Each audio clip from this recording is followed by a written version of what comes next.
Hi, I'm Lisa Zwirn, and I'm a food writer here in Massachusetts. I'm also the author of Christmas Cookies, 50 Recipes to Treasure for the Holiday Season.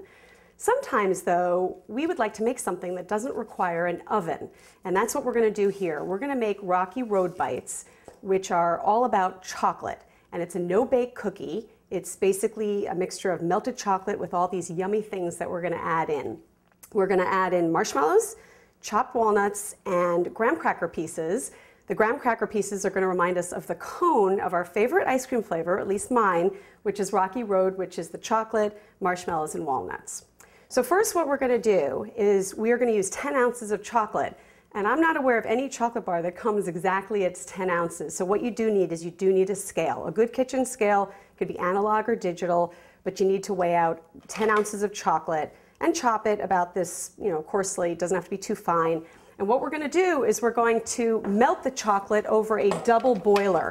We also have 2 tablespoons of butter in here, but a double boiler is going to protect the chocolate from burning. I have about 1 inch of barely simmering water here. You don't want to have boiling water because it's too hot, and you never want the bottom of the bowl to touch the water. So what we're going to do is we're just going to wait. This is going to take about 5 minutes and for the chocolate to get melted, and then we're going to mix all the ingredients in. Okay, we have our lovely melted chocolate here with a little bit of butter. We're going to let this cool for about 5 minutes. So what I'm going to do now is I'm going to line the pan with foil. This is an 8 by 8 inch square pan, and in order to make it easier to get the Rocky Road Bites out of the pan and cut them, we're going to line it with foil. The easiest way to do this is to turn your pan upside down, press a sheet of foil around it, crimp the corners, so you basically molded the foil for the pan's shape. Then you're going to turn it over, and it's just easier to fit in the pan that way. You don't want to rip the foil because then you've got chocolate that will start oozing out of the foil. But there you've got your foil-lined pan, which, as I said, is really good to get the bars out of the pan. Over here, I've got toasted nuts. I toasted walnuts for about 6 minutes at 350 degrees. The purpose of toasting nuts, any nut really, is to bring out its flavor and make it a little bit more crunchy. And what I'm going to do is I'm just going to chop this coarsely. I don't want finely chopped. I just want nice chunks of walnuts in these cookies. And as I said, these cookies are kind of like a hybrid. It's a cookie and it's also candy. So, which is why kids love it. Okay. All right. So our chocolate has cooled for a few minutes, but it's still very liquid, obviously. You don't want it to set up in the bowl. We're going to add a cup of marshmallows. We're going to save the rest of the marshmallows to garnish the top. We're going to add the marshmallows. We're going to add about a cup of the walnuts. We have about 1 1/4 cups here because, again, we want some on top. And we're going to add all the graham cracker pieces. And we're just going to mix this around until everything's fully blended and everything gets coated by the chocolate. Okay? And then we're going to basically dump it and scrape the bowl really well because you don't want to leave too much chocolate in the bowl, or any chocolate in the bowl.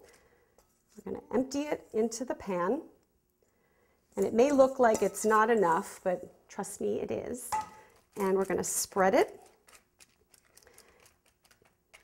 And you don't want to, you don't want to rush it, but at the same time, you don't want to work too slowly because at some point the chocolate's going to start setting and solidifying. And what we're going to do is use our finger, our clean finger, and scrape it, get all the chocolate. And then we're going to just garnish the top, sprinkle it with some of the marshmallows and the leftover walnuts. And that way people kind of know what they're eating. They can see the marshmallows on top, they can see the nuts. If anybody that you're cooking for is allergic to nuts, my recommendation is that you use maybe an extra cup of graham cracker crumbs, so that way you don't have to use the nuts. Or you can even use dried cherries or dried cranberries. You don't have to use nuts in this dish. It's not that critical. And there you have it, Rocky Road Bites. And now what we're going to do is we're going to let this chocolate set. You can speed things up by putting it in the refrigerator for about an hour, hour and a half, or you can just set it room temperature for about 2 to 3 hours. All right, we're ready to go here. We've got our set Rocky Road Bites. And what we're going to do is look how easy it is. You lift the bars out of the pan using the foil, holding onto it.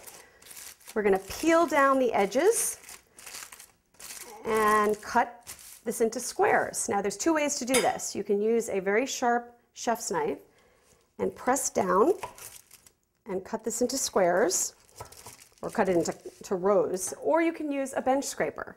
And bench scrapers are kind of fun because you can cut straight down. And then what we're going to do is turn this sideways. Now these are really rich and really sweet, so my advice is to make the pieces kind of small. You can get 20 pieces out of this, you can get 32 pieces out of this. So it really depends on who's doing the eating. If there are kids around, make them small. You don't want them to go into sugar shock. And if you're serving other things with them, it's always nice to have small pieces. And there you have your Rocky Road Bites. And you can see the chunks of graham cracker, the walnuts. You've got the marshmallows on the top as well as in the inside. And that is Rocky Road Bites. Put a few more on here, and there you go. Have fun.